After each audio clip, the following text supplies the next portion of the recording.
जय माता दी दोस्तों, जय गंगा मैया। हमारे माघ मेला में इस समय प्रयागराज में एक एक करके एक एक पर्व आ रहे हैं और उन पर्व का अलग अलग अपना महत्व है। जहाँ पर हमारी मकर संक्रांति के बाद अब हमारा मौनी अमावस्या 2023 की पहली तिथि यानी शनि अमावस्या तिथि मौनी अमावस्या अर्थात शनिवार को है, जो कि एक दुर्लभ संयोग बन रहा है क्योंकि यह शनिवार को पड़ रही है। इस वजह से शनैश्चरी अमावस्या भी इसे कहा जाता है। इसका विशेष महत्व है। कहते हैं कि इस दिन किसी भी पवित्र नदी, तालाब, सरोवर या फिर पोखर किसी में भी स्नान करिए, गंगा जी में स्नान करिए। और माघ मास में तो प्रयागराज में स्नान करने का अपना अलग महत्व होता है और स्नान करने का पर्व यह माना जाता है। शास्त्रों के अनुसार इस दिन दान पुण्य करने से अक्षय पुण्य की प्राप्ति होती है। अक्षय पुण्य अर्थात जो कभी भी नष्ट नहीं होता है, अर्थात हमारे सभी मनोवांछित फलों की प्राप्ति कराने वाला जो पुण्य होता है उसे अक्षय पुण्य की प्राप्ति का कहा जाता है। दोस्तों, शास्त्रों में ऐसा कहा जाता है कि प्रयागराज में यदि मौनी अमावस्या के दिन कोई भी स्नान करता है, दान करता है, तो उसका अपना एक अलग महत्व होता है और एक अलग विशेष पुण्य प्रदान करने वाला होता है। स्नान में सबसे पहले मौन रहने के साथ साथ एक ऐसा कार्य किया जाता है कि मौन तो ठीक है, मौन सबके बस की बात नहीं होती है, लेकिन इतना कर सके कि जब तक हमें स्नान करना है, पूजन करना है, तब तक तो हमें अवश्य ही मौन रहना चाहिए। यदि हम मौन रह के स्नान करते हैं, सूर्य अर्घ्य देते हैं और दान करते हैं और पितरों के निमित्त कुछ भी यदि हम करते हैं, तो इससे हमारे वर्तमान में सभी के पुण्यों की प्राप्ति जो होती है उसके साथ साथ पितरों का भी आशीर्वाद हमें प्राप्त होता है और पितर भी हमसे प्रसन्न होते हैं। और यदि दोस्तों मान लीजिए कि हम कहीं नदी या गंगा जी में नहीं जा पा रहे हैं नहाने के लिए, तो जैसा हमेशा की तरह आप गंगा जल को नहाने के पानी में मिलाएं और सुबह ही भोर में ही स्नान करने, इससे स्नान करने से हमारे सारे अरिष्ट कटते हैं और सभी मनुष्य दोष मुक्त हो जाता है। कहते हैं दोस्तों कि अमावस्या तिथि भगवान विष्णु की पूजा की जाती है अमावस्या तिथि को, और यह एक विशेष महत्व रखता है।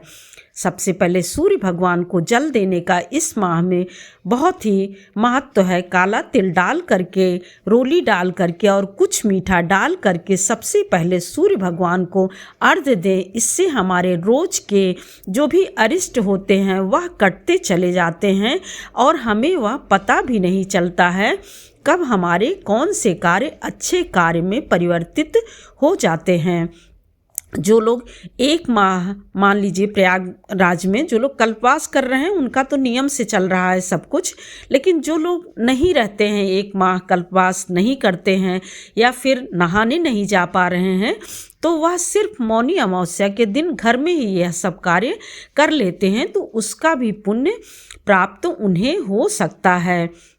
मौनी अमावस्या के दिन स्नान दान पुण्य का जहाँ लाभ प्राप्त कर सकते हैं, वहीं आप यदि मान लीजिए ज़रूरतमंद किसी को या फिर पितरों के निमित्त जो कार्य करते हैं, तो उससे भी हमें बहुत सारे पुण्य की प्राप्ति होती है। शास्त्रों पुराणों में मौनी अमावस्या को माघ मास का सबसे मुख्य पर्व माना जाता है। दोस्तों, प्रयागराज में यह सबसे मुख्य पर्व के रूप में यहाँ पर अब की बार संगम तट पर ऐसा लग रहा है कि जन समुद्र उमड़ने की उम्मीद है। यानी संगम तट पर लगभग 2 करोड़ श्रद्धालुओं के आने की उम्मीद है या फिर जो भी मेला प्राधिकरण है वह अनुमान लगाए हुए है और इसी अनुमान के अनुसार मेला प्राधिकरण में सभी सारी व्यवस्थाएं भी की गई हैं अलग अलग से, और घाट 2-3 घाट भी बनाए गए हैं जिससे कि श्रद्धालुओं को किसी भी प्रकार की असुविधा ना हो, उनको स्नान में कोई दिक्कत ना आए, परेशानी ना आए।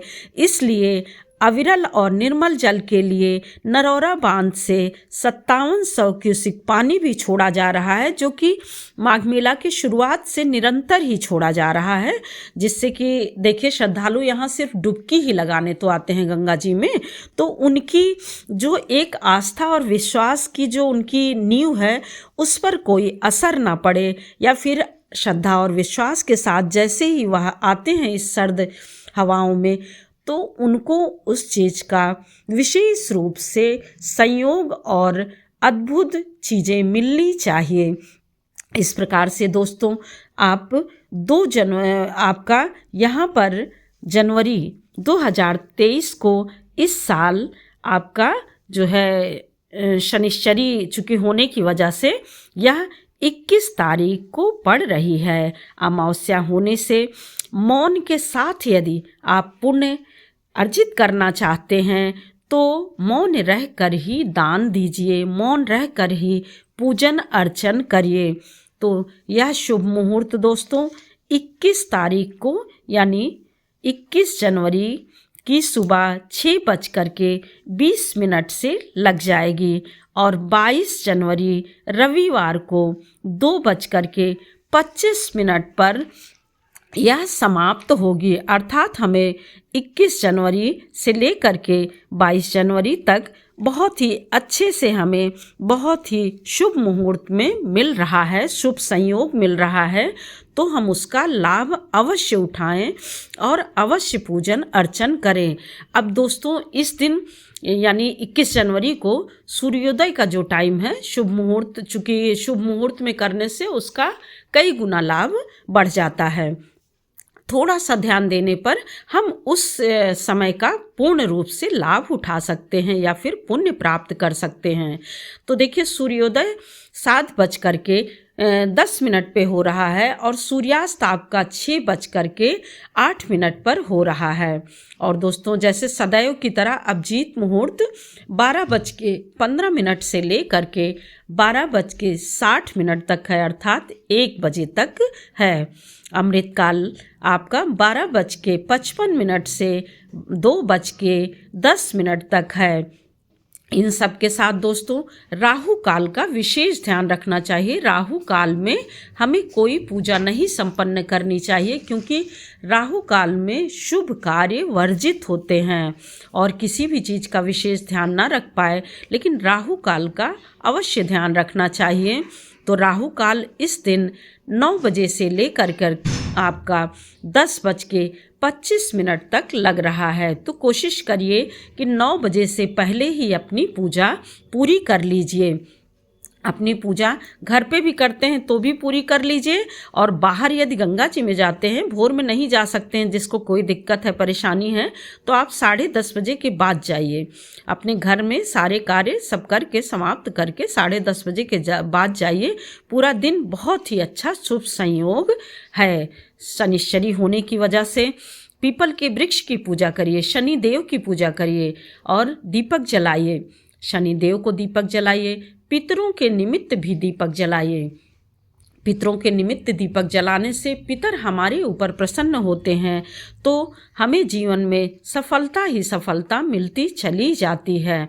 इस प्रकार से दोस्तों मौनी अमावस्या है, तो मेन इसमें मुख्य रूप से इसमें मौन रह के सब चीज़ें करने का विशेष महत्व होता है।